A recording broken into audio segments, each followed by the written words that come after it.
Welcome to Brain in a Vat. We are delighted to have Nathan Cofnas back on the show.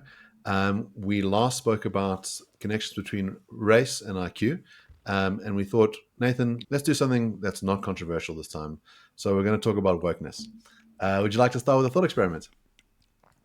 Suppose in 1517, Martin Luther declared that the curse of Ham had been transferred to people with red hair. It was God's will that all redheads become slaves because this is what they are suited for by nature. Luther's ideology spread throughout the Western world. Redheads were deprived of their basic rights, compelled to perform hard labor with no compensation, forbidden from receiving basic education, bought and sold as property. After a few hundred years, some non-red-headed activists argued that Luther was wrong. God wanted all people to be free, regardless of their hair color. At first, they were dismissed as extremists, but after a struggle, they got their way, and slavery was abolished in the mid-19th century. However, most people continued to view redheads as inferior, and they used both legal and extra-legal means to keep them from integrating into the larger society. Over time, the condition of the redheads improved, but there remained large disparities in outcome between them and everyone else. After legal equality was achieved, gaps closed a bit, but not by much. As a group, redheads were poorer, less educated, and more likely to be incarcerated. Many neighborhoods and schools remained in a state of de facto segregation. There was a 15 to 18-point IQ gap between redheads and other Europeans. Some people argued that the persistence of disparities proved that there are, in fact, natural differences between the groups. But all legitimate science supported the view that the difference between redheads, blondes, and brunettes was follicle deep and under the control of a handful of genes that had no effects beyond pigment production. There had been no meaningful divergence in the biology of redheads and the rest of the European population since the 16th century. By the mid-20th century, most people were determined to overcome red phobia and to correct the injustices of the past. Everyone in the mainstream accepted the scientific consensus that, on average, reds and non-reds are innately the same beneath their hair. In an effort to reduce disparities, Western societies started giving redheads large advantages in hiring, university admissions, and government assistance, but this had very little effect.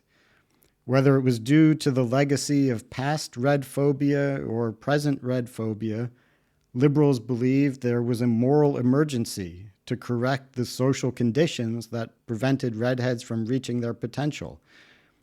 They also had direct evidence that red phobia never really went away. Psychological studies showed that people implicitly associated redness with negative words, and people were less likely to respond to CVs with last names that redheads were forced to adopt during slave times.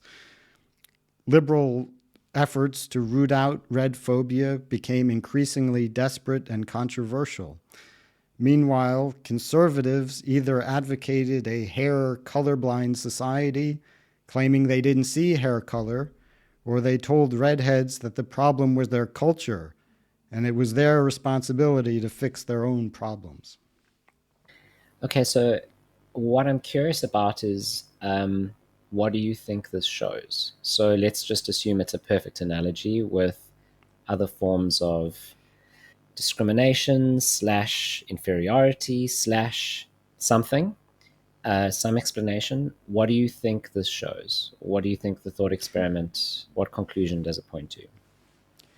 So this removes kind of any feelings or prior prejudices that we might have about any other situation that may or may not resemble this case.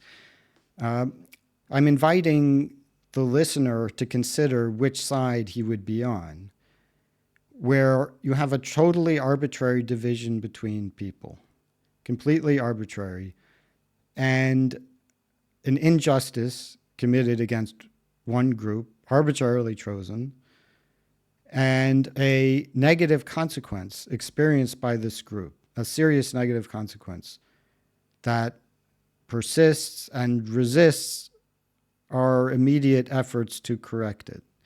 What is morally required under these conditions? Are you just going to say, it's clearly a totally arbitrary act with no justification according to any kind of moral principle that we would agree with, and now you have this population that needs help, is not reaching its potential for no reason at all. And now I'm inviting people who are skeptical of wokeism or think there's no logic to wokeism, the liberal response to the Redheads to wokeism. From their point of view, there's no difference. So we want everybody to reach their potential. So obviously we have to correct the environment in order to produce, equal outcomes. So we'll know the environment is corrected when the outcomes are equal, because there's no other explanation for disparities other than unjust environment or the legacy of past injustice or current lingering red phobia. And now, once the liberals have ensured legal equality, they've taken affirmative action, they've taken positive action to try to improve the conditions of the Redheads, and that didn't work. Okay, well, what is it? There's got to be something. So maybe it's unconscious red phobia. People don't think they're red phobic, but really they are. Or there's an institutional red phobia. The institutions were designed by people who don't have red hair, for people who don't have red hair. And well, how can you expect such institutions to serve the Reds? So maybe we have to dismantle them. Maybe statues of people who didn't have red hair threaten the Reds and demoralize them so they can't perform in the way that they otherwise could. I mean, why not? Because we tried everything else. So why not that? And okay, if we tear down the statues and that still didn't work, the only solution is to just continue coming up with more outlandish theories. Because what's the other option? Like, you have to come up with a more Rube Goldberg explanation for how distant red phobia affects these outcomes. And this is something that we would all probably agree with. That's what I would think too, under those circumstances. So I understand that logic. Now, okay, you apply it to this question of racial disparities.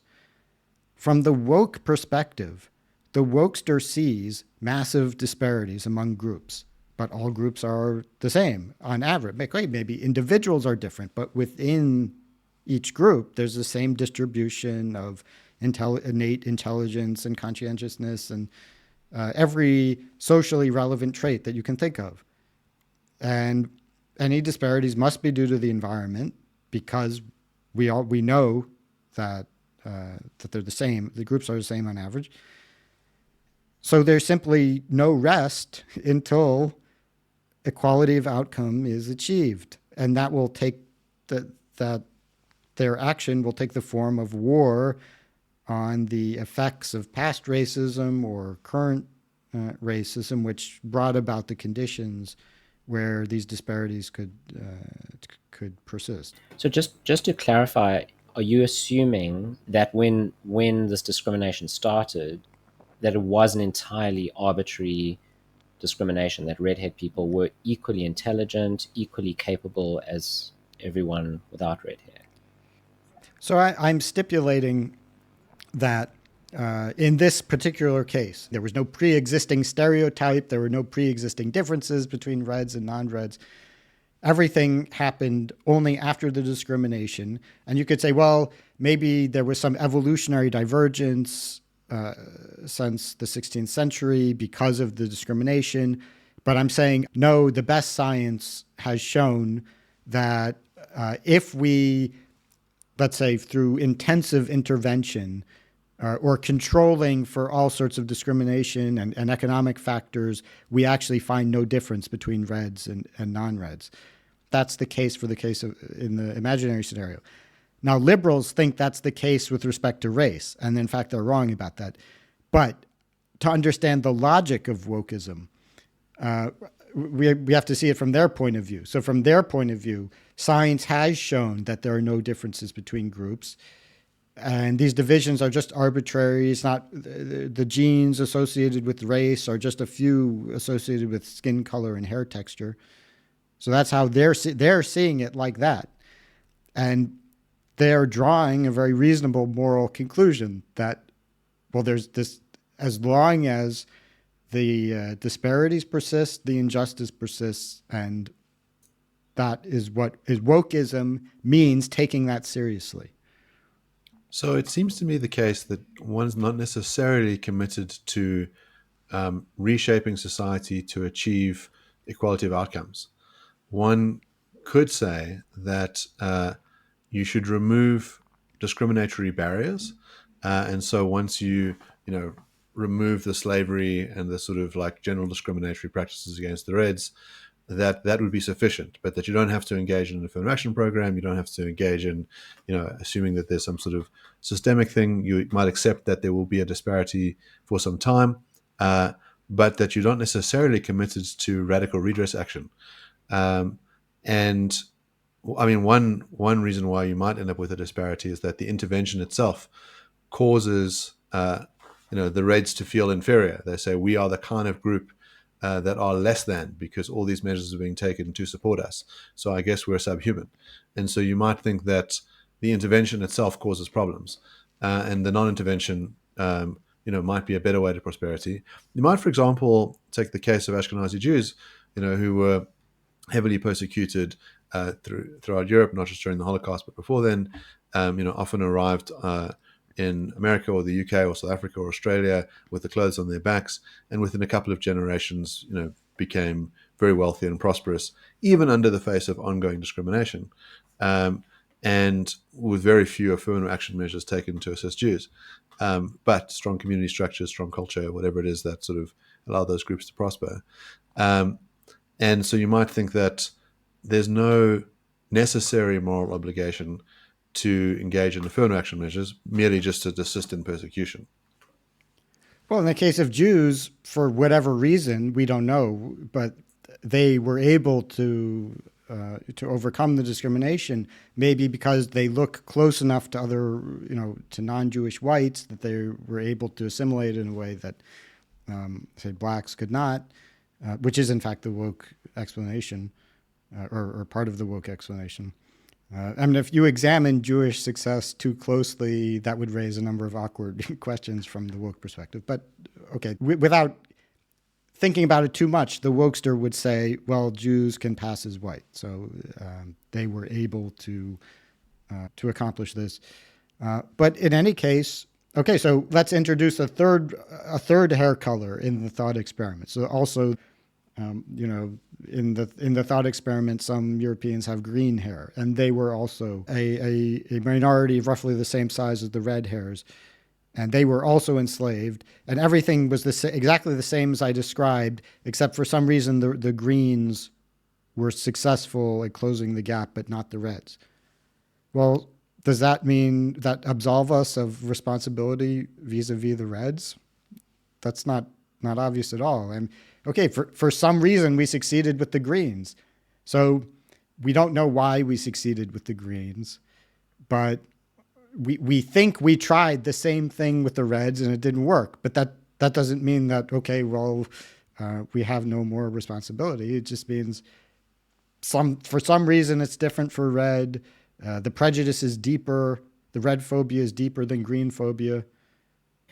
The thought that without equality of outcome, you don't have a society without discrimination assumes that there'd be no random processes involved that would generate this ever escalating gap between groups. But you can absolutely imagine random processes producing this. So there's two people applying for a job, right? One's got red hair, one's got blonde hair. And the redhead doesn't get the job. Suppose that the redhead was equally capable. This was before discrimination took place. Um, Nobody was discriminating against the redhead job applicant. They just didn't get the job purely by statistical chance. They flipped a coin and it landed on the blonde applicant's side, landed on heads. And the blonde got the job. Redhead applicant goes home. He's not feeling so great about life. Takes him an extra month or two to get a job. The next job he gets is not quite as good as the original job. His career trajectory is not quite as strong. And over time, the gap between the original two applicants widens. And those applicants have children. And those children have different resources.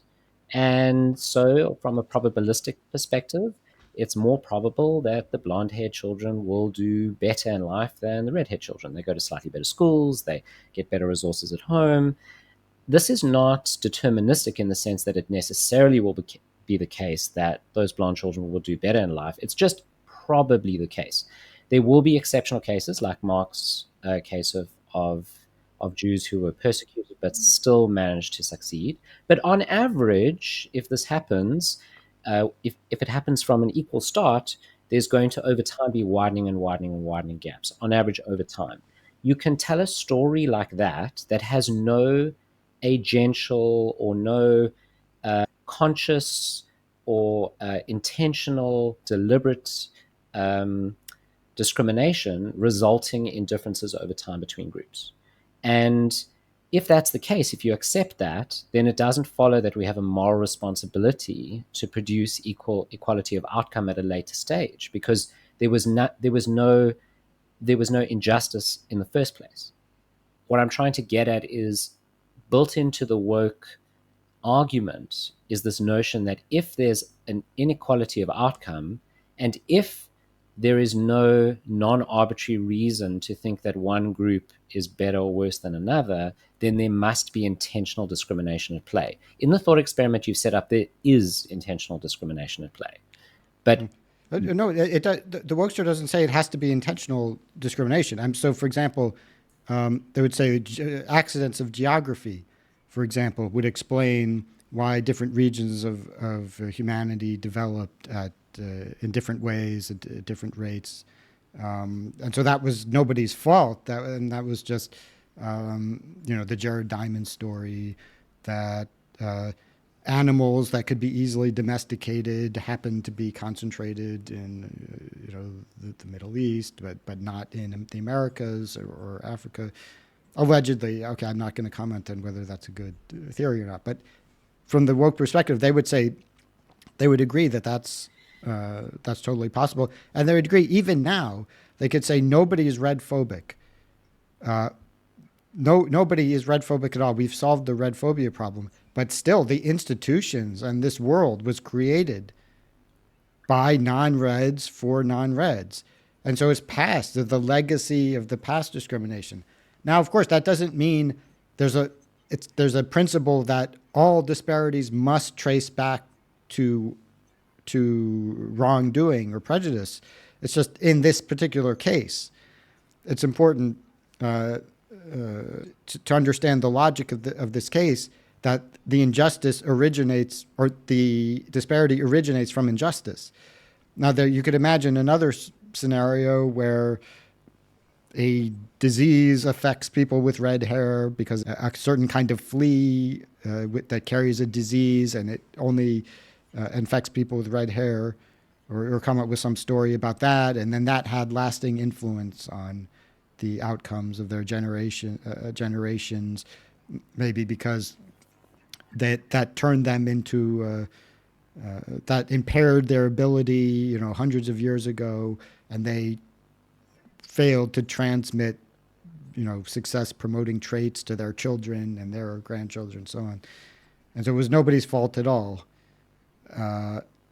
And that's something that could theoretically happen. But as long as you say that the relevant genes are the same, so the innate potential of all groups is the same, then all disparities must be caused by the environment, not necessarily discrimination, but by the environment.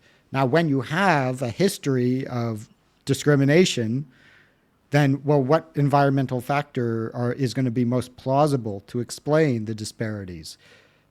Now, you could come up with some other environmental factor, but the obvious candidate is going to be the discrimination.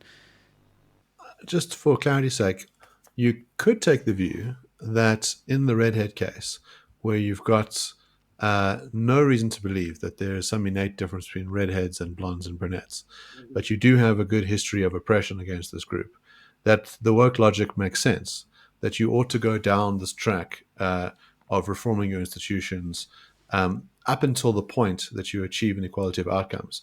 Um, and that's how I understand your thought experiment, which is that there is something innately intuitive about their response.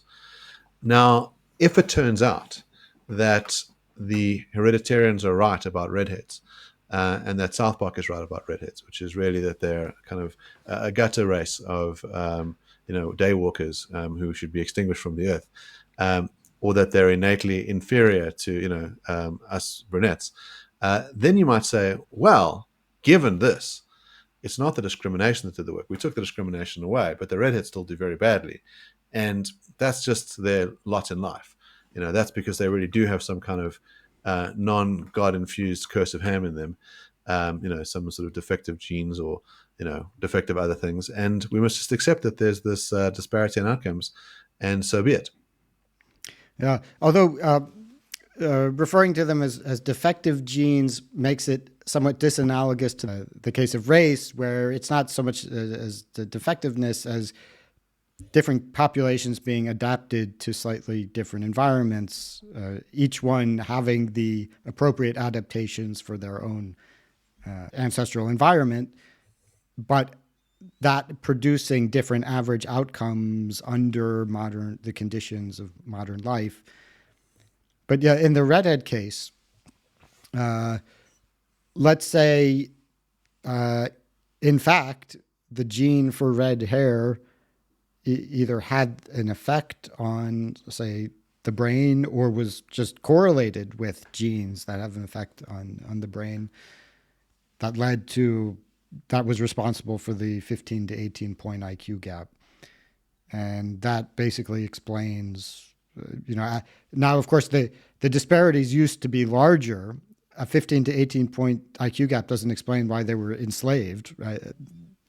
As long as the Reds are achieving at the level you would expect, given their average IQ, as they're achieving at the same level as a brunette population that has that average IQ, then there's no more injustice.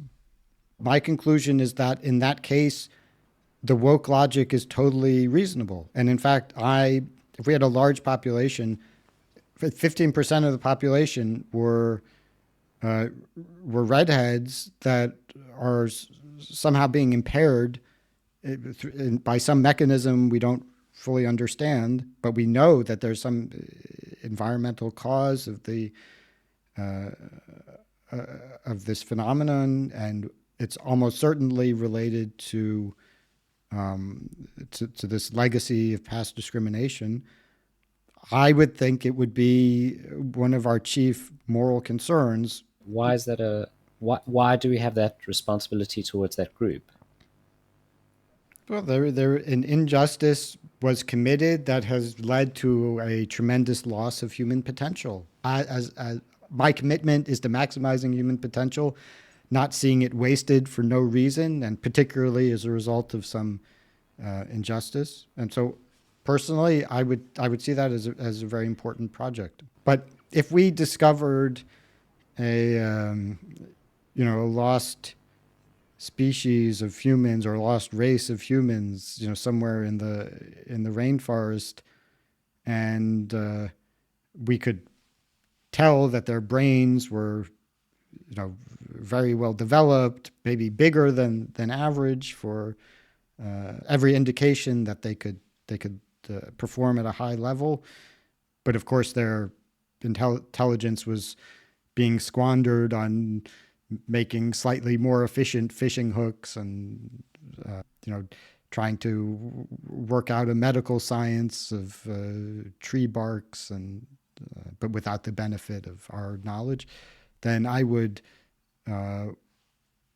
would want to create conditions for them to maximize their potential, even though there was no injustice at all. It's just I would want to share knowledge with them and give them the opportunity to partake of it if they wish.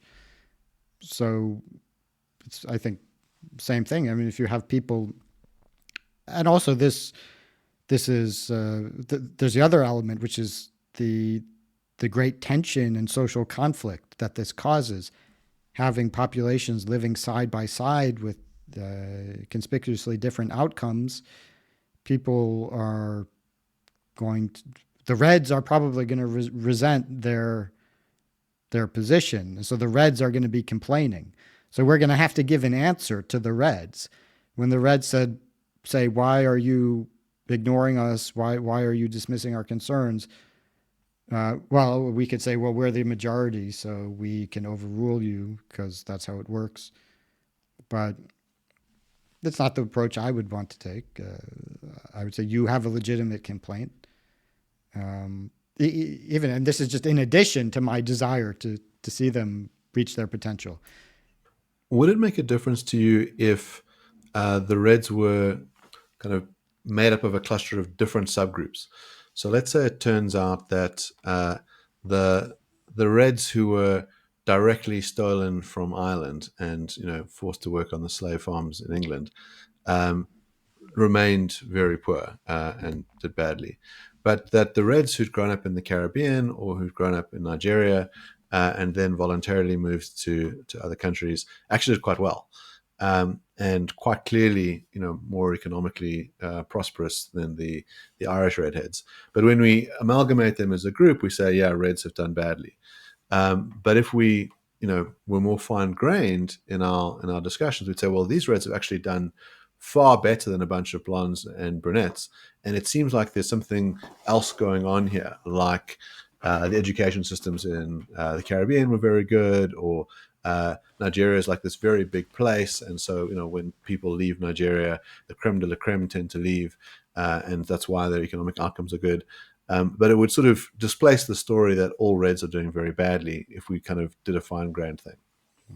So we can talk later about ways in which this is analogous to real life, but from the woke perspective, this is just prima facie evidence that it's cultural, and that that the disparities can be corrected.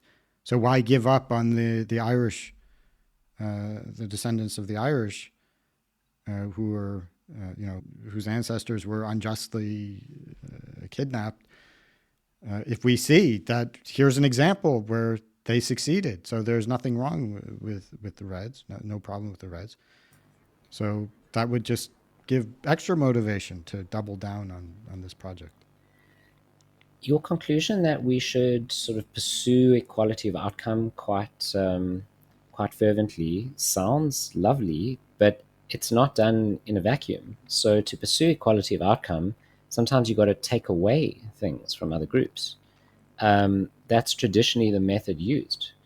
If you're not using that method and you're just, as you say, training up people, that sounds more like equality of opportunity. And why not just stop there? So why not just say, well, we're training up the Reds, we're doing what we can to uplift their abilities, their skills. It's then up to them whether they achieve equality of outcome. We're not going to force matters. We're not going to tax people who are not redheaded in order to give it to people who are redheaded. Maybe, I mean, you have to weigh the injustices against each other.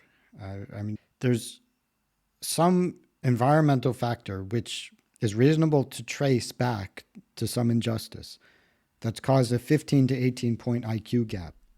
And that's enormous. I mean, if there were a medical procedure that caused a 15 point reduction in IQ, it would not be approved under any conditions.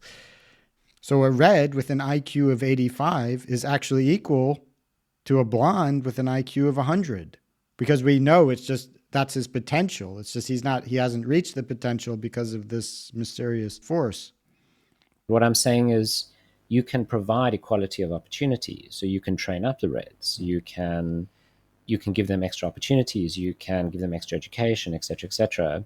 But if that doesn't result in equality of outcome, well, that's just tough. In other words, you do everything you can to balance the scales, but if you can't, you don't force the scale to be balanced. And you have these huge disparities, which are in principle something that can be corrected. Plus, you have Reds who their activists are saying are making demands. You have, let's say, you have 15% of the population. You have millions and millions of them, all saying, "When are you going to address our concerns?" And let's say first you tried equality, and then you went even beyond that. So you had advantages for Reds for 2, 3 generations, and still it's not making much of a difference. Wouldn't you say we need to go beyond? And plus, we do have this evidence that if you show a picture of a red hair for zero point 0.2 seconds, and then you show a picture of a bad word, then people associated with the bad word. So, I mean, there's the evidence that there's some, and also with the CV, people, because the Reds had been forced to take on these names, So if somebody submits the CV with, red, I'm marked Redman, then he'll lose to Oppenheimer, just because of the name. It seems kind of insensitive to dismiss that. I mean, that's the conservative argument as well. The Reds, they have some issue with their culture, and they have more single parents, single mothers, and they have a culture of not doing homework or whatever it is.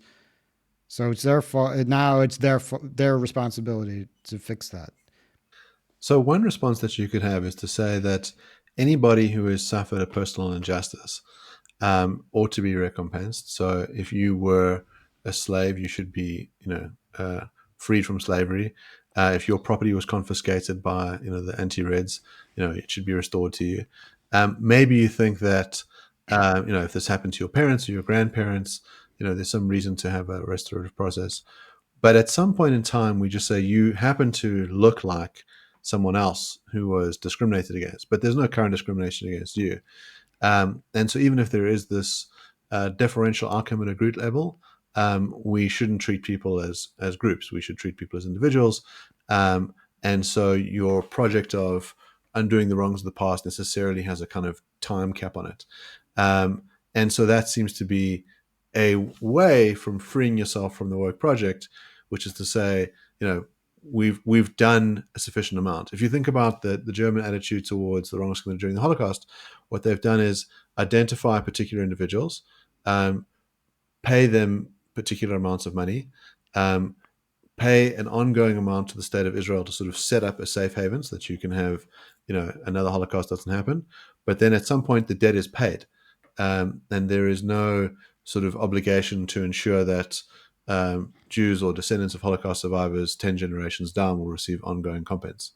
And so you might think a similar thing ought to happen with the Reds. And that if you have differential outcomes, as Jason mentioned, there could be many reasons why those occur. Some of them are random. For example, a really famous case is in Southern California, 90% of donut stores were owned by Cambodians.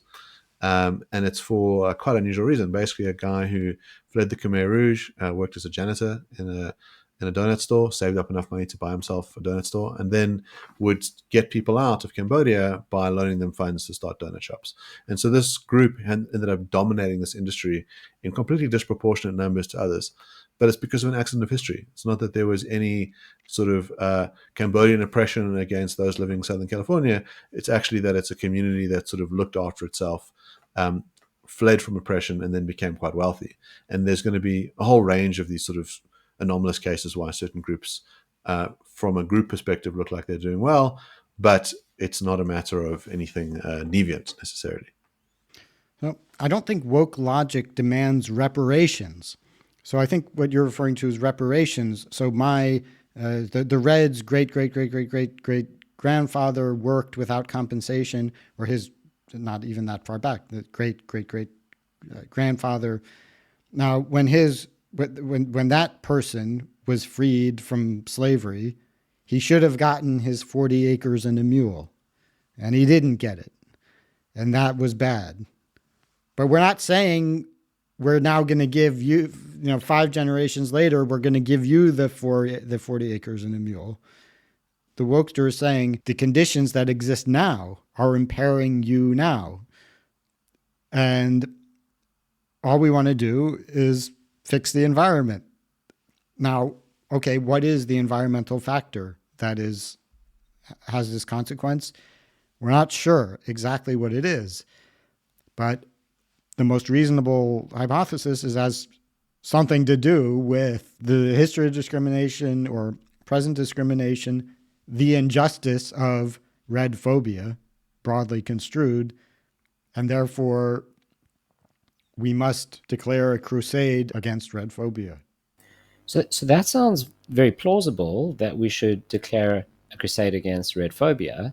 I do not see the jump in logic from that, the inference from that to we must take away goods from blondes and give it to redhead people. And if we don't, and redhead people have less, then we're not done crusading yet. I don't quite get that. I don't see why we can't include in our reasoning that people who are redhead could have a disparity in could have less resources, fewer resources, less success, and that isn't always a function of discrimination. It might have been once, but that becomes less and less plausible over time, over many generations. As I've said, it can just be extrapolation over time. In other words, it's just widening gaps through statistical chance and probabilities. If a red and a blonde are up for a job, Mm-hmm. so the reds are going to, and let's say they are in fact equal. Yeah, let's just assume they're equally capable applicants, Right. right? So they have equal IQ, they've got equal Mm. ability, All right. they're perfectly equally trained. Yeah, equal. Okay, so now the red is going to win half of those and lose half of But them. let's assume that in that particular country the Reds have a small population, and let's assume it doesn't happen equally. So it just for whatever reason it doesn't. Statistical chance. There's random error. This is what happens. And the but you see when we talk about like error canceling in a large sample, we're assuming that observations are independent. But in a job market, they're not independent. And so even if you start with equality, you can create just through models, you can show that there can be widening gaps, widening disparities, and through generations that increases. So what you're saying is you're saying there was prior discrimination. Uh, that discrimination was, you think, the most likely cause of later differences in outcomes between redhead people and others. And so when people crusade against discrimination and it doesn't result in equality of outcome, we just need to crusade even harder. There can't be any other explanation that enters for why, at a later stage, those measures are not working. We cannot accept the conservative explanation, for example, that there's cultural problems in that redhead group. Why? Why can't we accept that? We say because that explanation won't land well with redhead people. No, I'm saying maybe it is a cultural thing. Let's say it's right. But then why do they have this culture? Who created the conditions under which this bad culture could come about and persist and then have these bad effects? It was the blondes and the brunettes who did that because they put the reds under conditions where they didn't have stable families or education. In this very weird ontological landscape that you've drawn, that all makes 100% sense. It's like the world is composed of these super entities called groups, and those groups persist as like monolithic entities over time. it's still the same blondes who committed the past injustice as the blondes that are existing today. It's still the same redheads that were discriminated against as the redheads who are struggling today. And so, of course, there's still this obligation that the blondes have towards the redheads to fix it. But the world is a lot more complicated than that. You've got a whole lot of individual agents involved. And there's good argument for thinking that these kind of wrongs don't happen at group levels. There's just individuals who were wronged in the past, who had children who were influenced by the individuals that were their parents. And there's different sets of individuals today who look like the people who committed those wrongs or who suffered those wrongs in the past, but they're different individuals. And so to talk about this in this very sort of ontologically like massive way, there's just these groups at play, these super entities who are floating around in the world and wronging each other and have responsibilities to each other, it glosses over all the complexity, which is that not all redheads have it bad now. Only a few redheads have it bad. Those redheads, sure, you can uplift those redheads, but there's not some super obligation by the blondes for the redheads. It's just there's society trying to improve the lot of people who are not at their full potential. Well, so because they're not the same redheads that were, say, enslaved, that's the reason we don't pay them, we don't give them reparations for slavery per se. The point is to address the ongoing bad phenomenon, which is whatever it is that's causing them not to reach their potential. There's a bell curve within each group. So 15% of reds will be above average IQ. So, and there'll be red soul at the Hoover Institution, who's very smart, and he's an example of a red who overcame discrimination. But there will still be an obligation to collective obligation among those who are benefiting from the system set up by non-reds for non-reds to correct the environment so that reds can succeed. And now, hopefully, that won't have to take the form of draconian transfer of property from the blondes and brunettes to the reds. Hopefully, it won't come to that. But everybody would benefit if we could solve this problem. Let me put this to you. So let's say, to modify your thought experiment, we found out that it just is the case that the reds evolve differently, and that the reason why we've got these disparities, we thought it was because of culture, we thought it was because of past discrimination. It turns out it's actually something innate. That, as Jason mentioned with evolutionary biology, the coin just got flipped against the reds, a couple of times too many against them, and this is why they've done that way. Would that change the Wokeism response?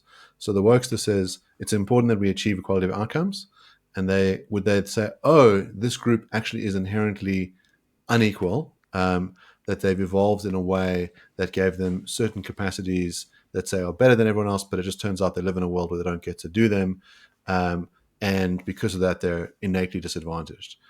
Would the strategies for change disappear overnight? Yes. What we think of as wokeism. How do you define wokeism? Now, people often, this is a question that a lot of people on the right struggle with. Right? You say, what is woke? And they'll give you like a laundry list of left coded stuff that they don't like pronouns and gender theory and cancel culture. And so, but now, of course, you can stipulate any definition of the word woke you like. The universe doesn't tell us how to define the word.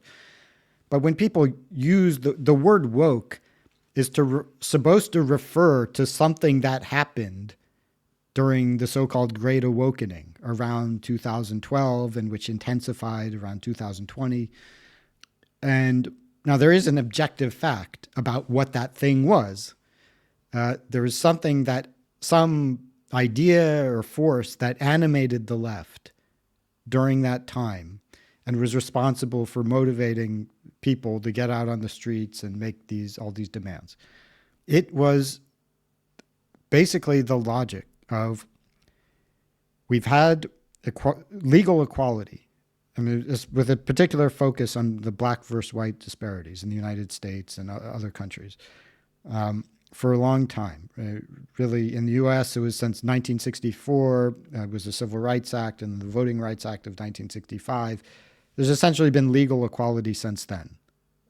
We quickly realized that that was not going to lead to equality of results, which is what a lot of people expected to happen.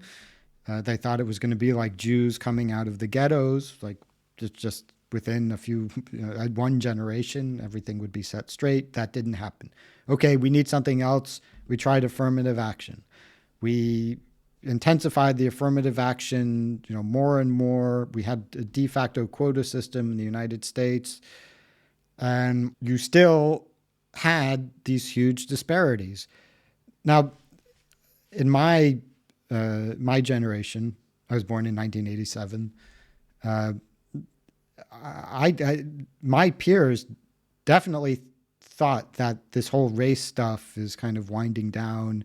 We don't really see race, at least among the people I knew.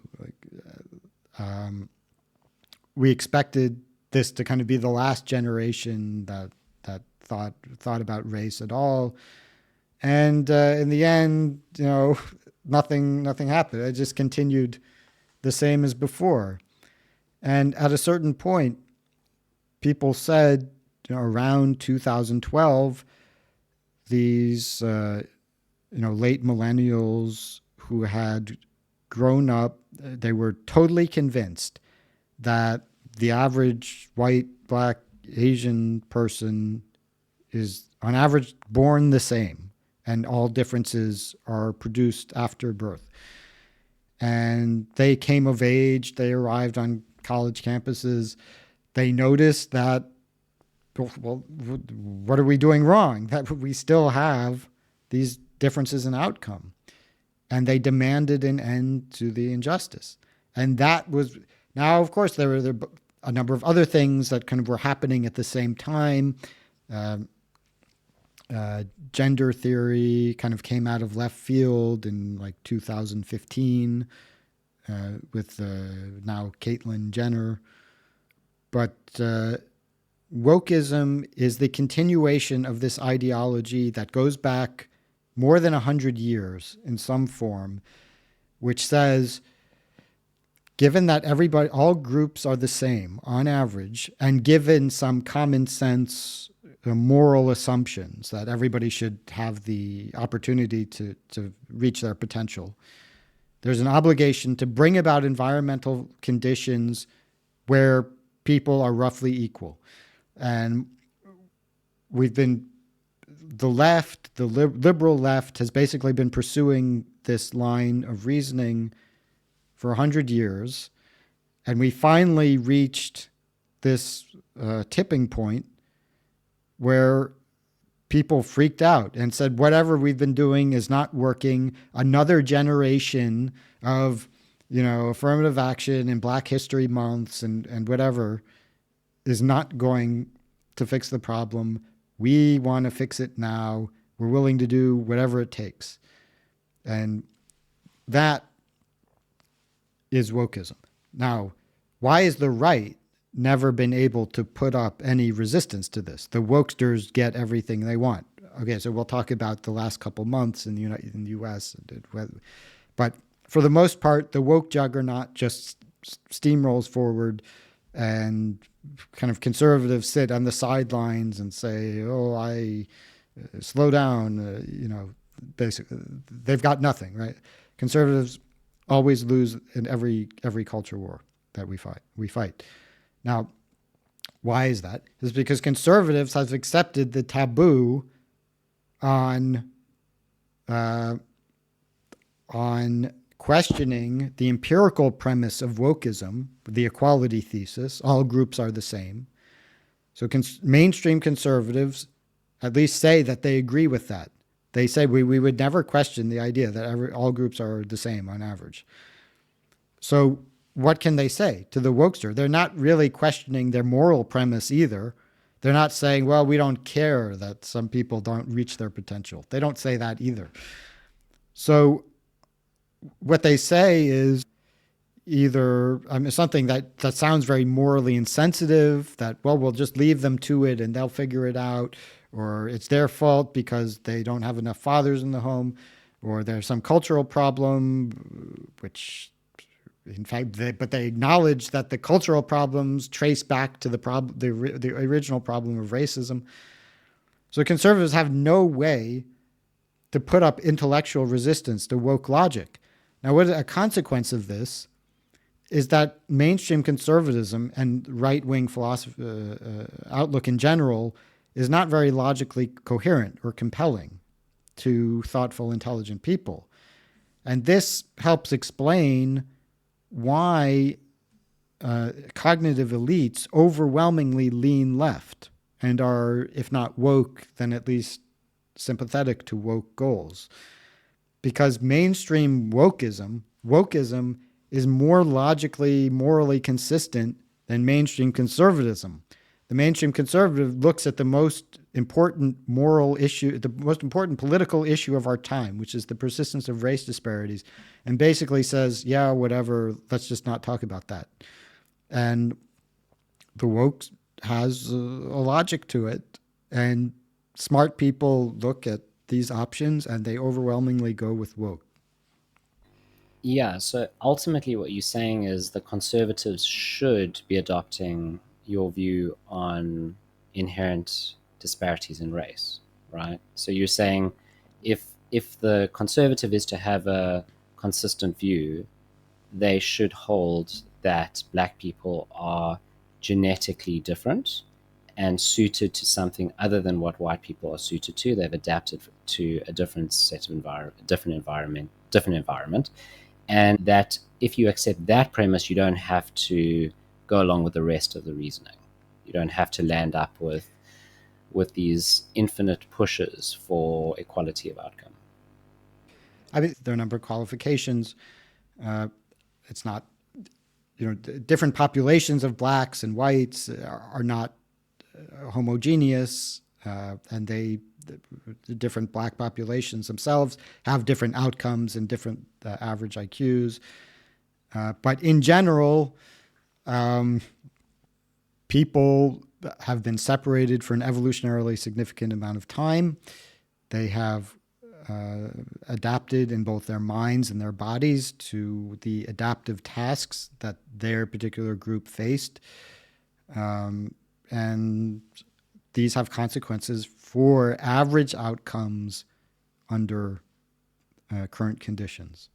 And therefore, disparities are not necessarily, now some of them are, some disparities may be the result of injustice, but we must be willing to say that some of them are not the result of injustice other than nature's injustice, which is not something that can be blamed on any individual person. So you've given a particular account, let's say, of the origins of woke, which is you've got a particular moral view, which is that we should strive for equality of outcomes, that people are all inherently equal, and so when we find the disparities, we should take corrective measures. An alternative account of woke is that it grows out of Marxism, right? So that you had, let's say, the Frankfurt School guys who arrive in America kind of are disillusioned in some ways with old school Marxism and sort of shift it. Some of them adopt kind of radical measures. You then wind up with like grievance studies departments fused with postmodernists. And then you wind up with this academic class who come up with the view that, well, we used to talk in terms of class, but actually it's better to talk in terms of identity groups. We should use the kinds of radical tactics that Marxists use. We need to control institutions. We need to, ensure that our message gets disseminated to students, and that eventually, over time, they, control these institutions like academia, like the press, and then they're able to get their ideas out there in the world. This sort of narrative is often the favored one that's sort of viewed for why woke is there, and then the argument for how you dismantle woke is to sort of change the ideas or change the people who are manning these institutions. So to have academics who, let's say, are more Republican leaning, or people who are sympathetic to classical liberalism or conservative ideas in the press. How do you respond to that? So use the expression, eventually over time they came to control the institutions, which captures the heart of this theory, which is referred to the long march through the institutions. Now, one of the most obvious problems with this theory, well, why can't I march through the institutions? I would also like to control the institutions. So the explanation for why some set of ideas takes over the institutions can't be, well, they marched through the institutions, or they came up with a plan to take over the institutions. They took over the institutions because the people who controlled the institutions basically agreed with them already, and they were looking and they shared these goals, and they were looking for people to come and engage in activism on behalf of the ideas that they already had. I mean, Marcuse, I quote him in the guide, my Substack essay, Guide for the Hereditarian Revolution. He said explicitly that these ideas were in the air, and I just organized them and wrote them down. So Christopher Rufo is a figure who is associated with this view. He traces, wokeism. It's just like Frankfurt School critical theory. That's what it is. It's just French philosophy or German philosophy. But what happened? The story he tells. I mean, there's no. He doesn't explain how they were able to have all these influence. He identifies like 4 people in his book who they came up with these ideas.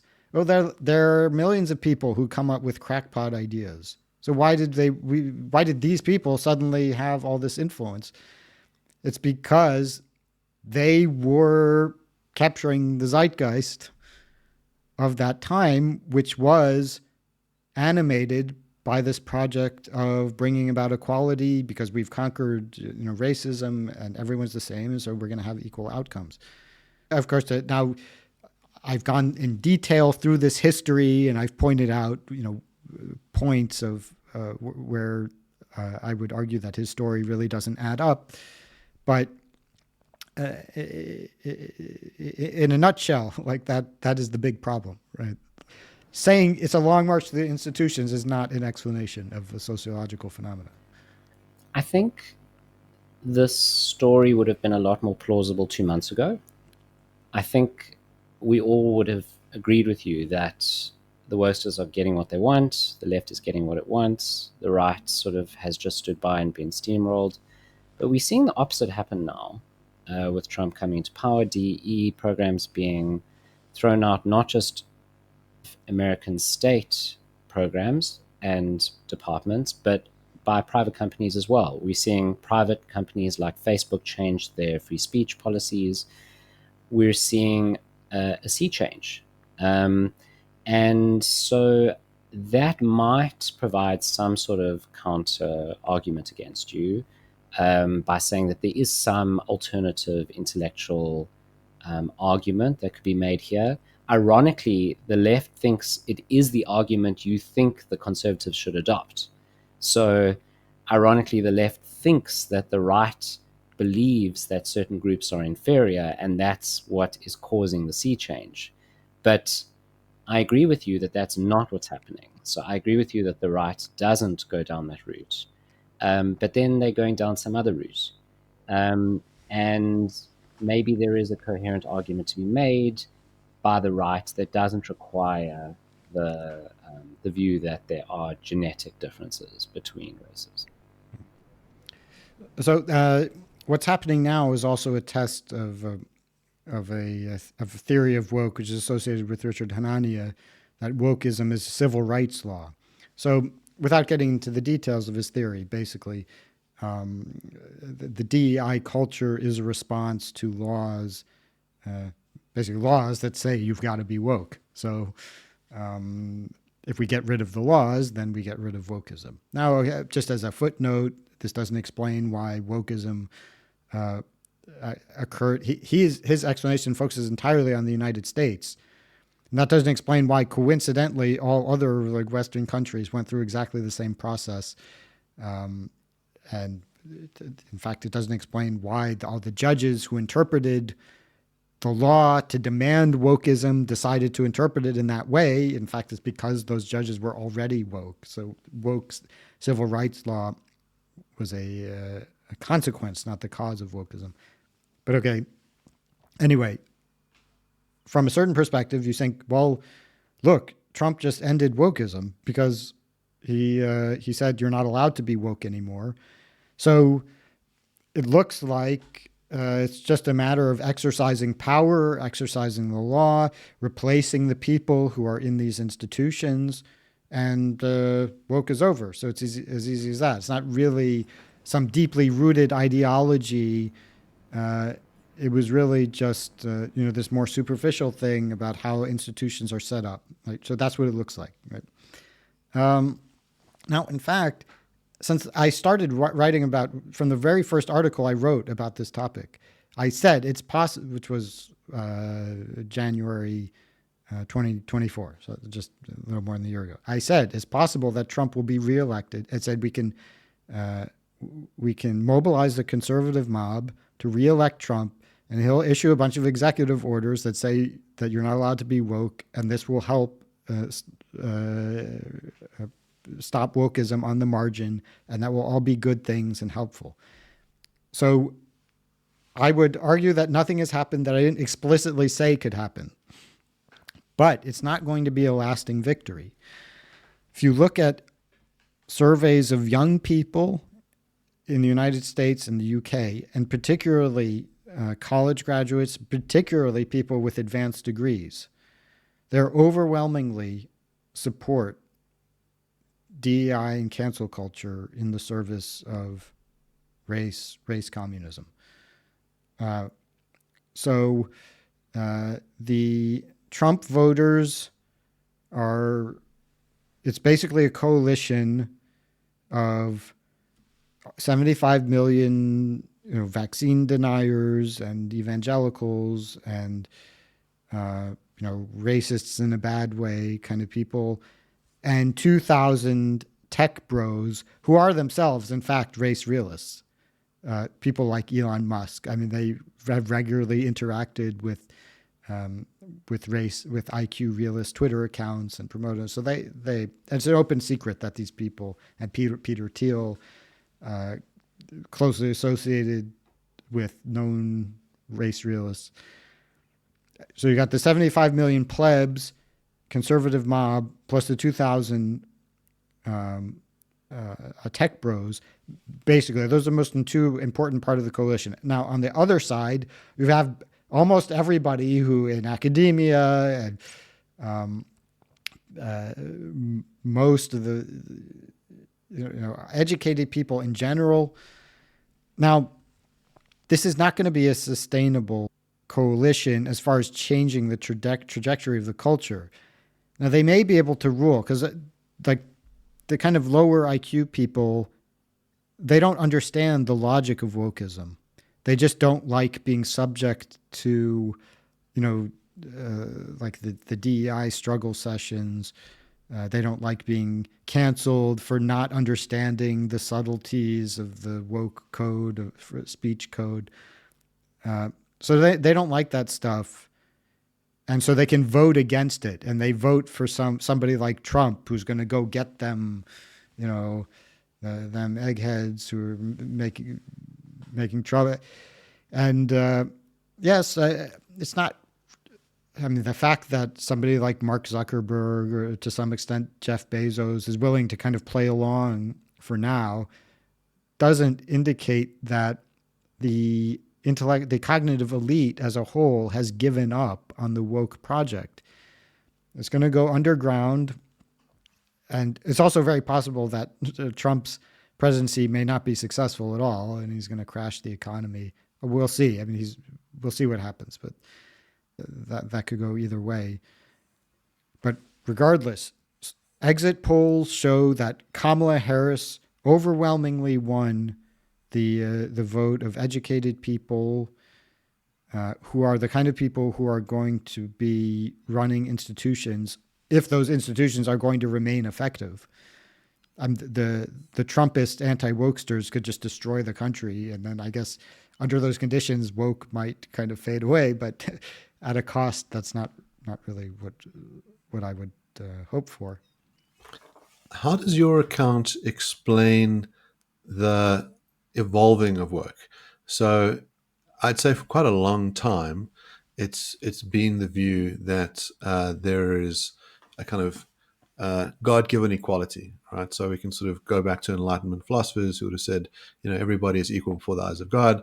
You had an anti-slavery movement, spearheaded by the British in the 1800s, and you only have, let's say, the Civil Rights Act coming out in the 60s, and that act sort of, let's say, is really about non-discrimination on the grounds of race, the way it's initially understood, and then sort of shifts towards, as you mentioned, a quota system. And then eventually we wind up with these, we need to dismantle systemic racist structures, we need to censor speech. And, so how does your account explain why it takes so long for these widely held beliefs to generate, let's say, woke symptoms, as opposed to the other accounts, which are, there was a whole bunch of litigation, which got to a range of, changing what the civil rights law did.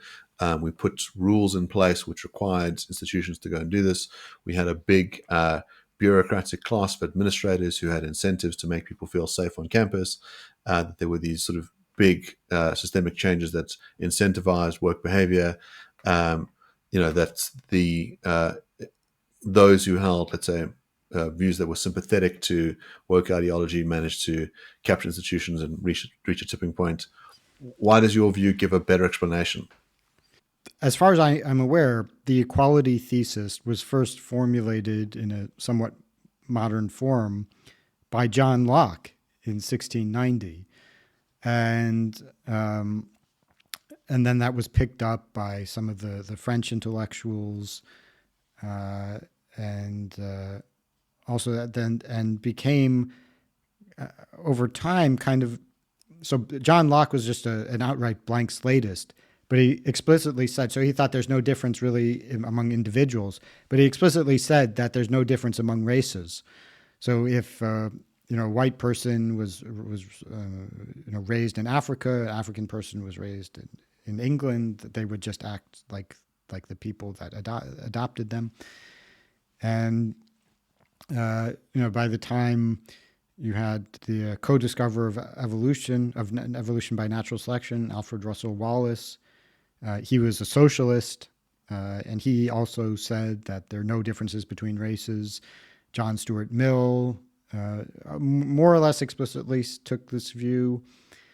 So by the abolitionists also took up this view as an argument against slavery, because, well, if everyone's the same, then that undermines any justification for slavery. And there, the interesting sociological question of exactly how it solidified as the orthodoxy among the left, but it was already kind of happening by probably the 1880s, at least among a certain segment of left-wing intellectuals. And then by the mid 20th century, especially after World War II, the whole anything that reminded anyone of the Nazi race science was morally discredited, and so we just went along. For many people, it probably started off as a noble lie. Let's just say everyone's the same, and as Nietzsche says, in the Son, that becomes conviction, which in the Father was still a lie. So originally it was the noble lie became genuinely believed, and people sincerely tried to bring about equality through legal mechanisms, by ensuring, by declaring that there's legal equality among all races, then affirmative action.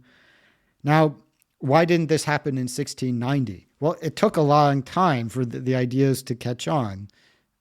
It's not somebody just announces an idea and then people immediately draw all these logical consequences, accept the idea, and adjust their intuitions to align with this new philosophy. So it's not surprising at all that it took time for this to happen. We also, the woke logic demanded that we try the obvious stuff first. So we tried legal equality. We defeated the racist. We defeated overt expressions of racism. We tried affirmative action. We tried more intensive affirmative action and more and more and more. And it was simply this escalation over the generations, which finally led to the tipping point.